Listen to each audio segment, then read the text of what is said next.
kuz oyidan erta bahor, mart oyigacha bo'lgan davrda Toshkent shahrining holati shunaqa ifloslanib o'radi. Buni ham ko'rsangiz IQ Air platformasi bor. Hammalaringiz o'zlaringizga ma'lum. O'sha platformada Toshkent shahri doim mana aytganimdek noyabrdan to fevral, mart oyigacha birinchi, ikkinchi o'rinda yuqori o'rinlarni egallab keladi. Havoni ifloslantiruvchi manbalar turar joylar, chiqindilarni yoqish, og'ir sanoat, yengil sanoat, shaharchanga, keyin transportlar yoqildi chiqadigan bular.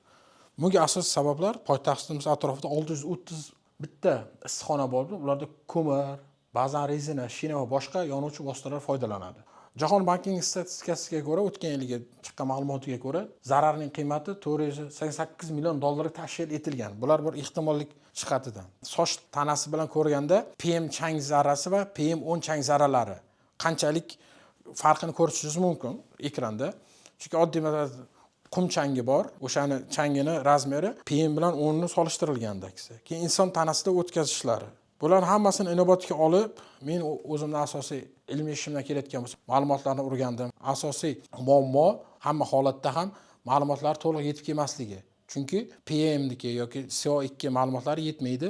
Meni qurilmam shundan iboratki, qurilmam real vaqt mobaynida inson aralashuvisiz har qanday holatda, sharoitda, issiqda, sovuqda havo tarkibidagi PM2,5, 10, CO2, namlik va haroratni o'lchab beradi. Bundan tashqari, ayni vaqtda bitta qurilma yaratganman. Qaysidir masalan tashkilot yoki korxona yoki sharoitlar kelib chiqsa, o'shani o'lchash diapazonini kengaytirsa bo'ladi. Masalan, qaysidir zavod bor, ko'mir ishlab chiqaradi. Qaysidir zavod bor, alyumin bilan shug'ullanadi. O'shanga qarab men sensorlarni olib turib, o'sha zavodga moslashtirib bera olaman bemalol. Yoki qishloq xo'jaligiga ham. Qishloq xo'jaligi sanoatida issiqxona parniklariga o'zini o'lchash bo'yicha, fosfat o'lchaydi, yerini o'lchaydi, yerni o'lchash bo'yicha, suv o'lchash bo'yicha ham o'sha sensor ma'lumotlarni uzatib bera olaman.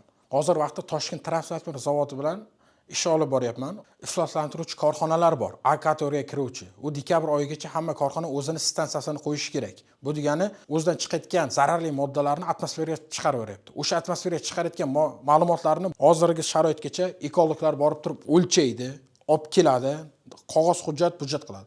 Meni qurilmamda esa o'lchamaydi. Borib turib o'sha manba chiqarayotgan ifloslantiruvchi moddalarni olib, real vaqt mobaynida xohlasa korxonaning o'zi, xohlasa vazirlik yoki qaysidir holatda ma'lumot kerak bo'lsa uzataveradi yoki favqulodda vaziyatlarda. Yaqinda mana Navoiy azotda yoki o'tgan yil Surxondaryoda gaz portlashlari bo'ldi. Inson u yerga bora olmaydi. Yoki Navoiy azotda ham shu holatlar bo'ldi. Unda o'tib ketdi. O'sha vaqtda borib turib, agar meni qurilmam bo'lsa edi, inson aralashuvsiz o'sha ma'lumotni uzatardi. Avtomatik SMS ketardi. Sen shunaqa zararli moddani ko'p chiqaryapsan, bo'ldi, shu moddani to'xtat. Avtomatik korxonaga aytmas turib, o'sha sanoat zonasini chiqaruvchi zararli moddalarni to'xtatadi o'sha sexni. Chunki inson aralashuvi juda katta. Oddiy bir korxonada havoga chiqaradigan, suvga chiqaradiganlar ham bor. Maxim Chirchiq, keyin Gidromet. Ularni o'zi aytishdi, agar shuni qurilmangizni ishlab chiqarishga tatbiq qilsangiz, biz olamiz. Chunki bu qurilma chet elda ishlab chiqariladi, 300 ming, 400 ming dollar hisobida. Bu degani grant hisobida. Men yaratgan qurilmam esa o'zimizniki bo'ladi. O'zbekistonniki, hamma narsani real vaqtda mobaynida kuzatib olsa bo'ladi. Inson aralashuvisiz. Inson kuchini tejaydi, vaqtini tejaydi. Eng asosiysi ekologiya jihatdan har tarafdan foyda.